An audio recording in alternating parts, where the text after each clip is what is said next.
Hello and welcome to my YouTube channel. My name is Sandra Aaliyah and I'm a recovering food addict who's lost over 100 pounds 14 years ago. And I want to share with you everything I've learned along the way and what I learn each and every day working with recovering food addicts. So, I want to talk about boundaries today. What are your boundaries like with loved ones and friends and work, and especially with people whom you find challenging or maybe taxing, people that after you spend time with them, you get incredibly drained. Do you have any boundaries in place, and how do you even begin to put them in place? Well, boundaries were introduced to me really late in life. I remember the day I was about 29, 30 years old, and I was sitting in my therapist's office, and he asked me, what do I know about boundaries? And I sat there and I thought, and I thought, and I thought, you have to understand, I grew up in a Italian home, immigrant parents, where everybody's in everybody's business. You're lucky if you get the bathroom to yourself. And finally something popped into my head and I said, oh, a boundary. You mean like the US-Canadian border? Because at that age, that's the only boundary my family would accept or respect. And he went on to tell me that boundaries were going to save my life. And in fact, they really did, especially with my relationship with my mother, which would be classified as extremely codependent.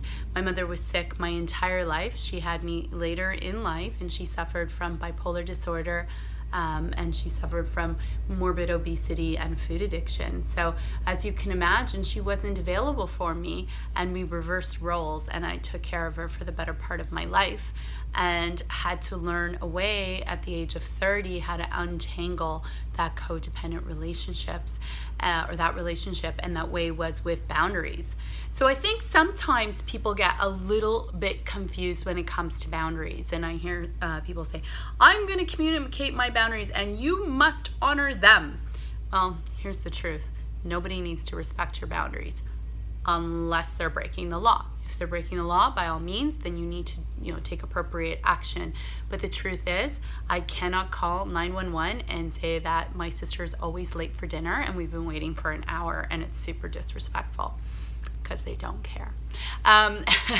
So generally, the sad thing is you have to put in boundaries with people who are usually emotionally unwell or emotionally unstable.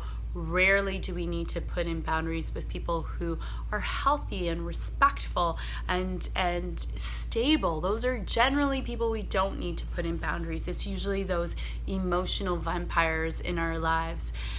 So here it goes with boundaries. It's actually something that you decide for yourself. You're the one who has to enforce your boundaries, and unfortunately no one needs to respect them, and that's why you need to be the enforcer of them. And so for me, one boundary that I had to put in with my mother later in life was that she could not be verbally abusive to me. Because she was not a safe person, I could never communicate that to her. If I tried to communicate, Mom, you are no longer allowed to be verbally abusive to me, the situation would have gone kaboom. It would not have been pretty. It would have ensued a huge argument about how wrong I was and how offensive I was and how much I hurt her by saying that and that I couldn't see the truth.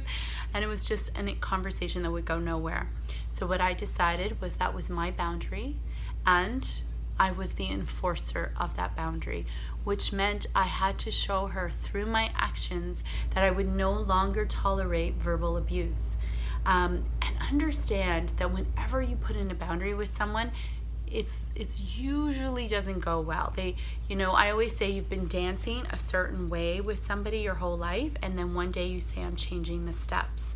And so for many years, I could be a target for my mother, and I would sit there and take it. And then one day I said, I'm not doing that anymore. So of course, she got incredibly upset. And I remember being in her home, and my highest currency with my mother was time spent with her. She was very much a shut-in at this point in her life. And so she became verbally abusive, and I said, without an edge, without any anger, not any, because you're doing this. It was just, Mom, I have to go. I have to go. and I grabbed my purse and I walked away, and she went kaboom, and she had an adult tantrum and was screaming and crying and really couldn't understand why I was leaving. And I really couldn't explain it to her because that would have just been adding fuel to the fire. And it happened a second time again. The verbal abuse started.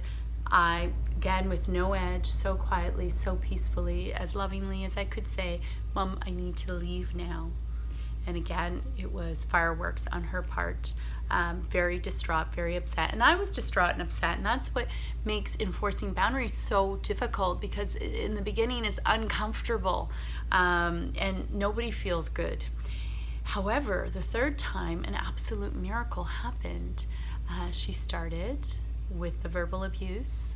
I was walking towards my purse and she said, "Stop, stop.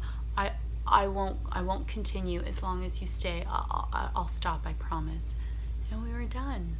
And that was an absolute miracle. But I had to walk through some fire first. And that's what makes boundaries a little bit difficult, and mending codependent relationships, as you do need to work through fire first.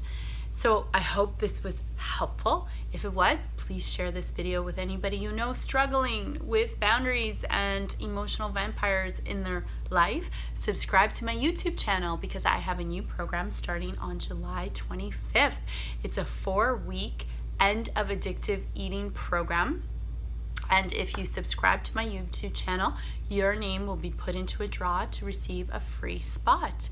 And head on over to my website at sandraelia.com. So that's Sandra, ELIA.com, and subscribe to my newsletter, and your name will be entered into a draw for this 4-week online program that you can do from home. And if you miss any sessions, don't worry about it, because I'll be recording all of them. Remember, love heals all things, and I'm sending you love.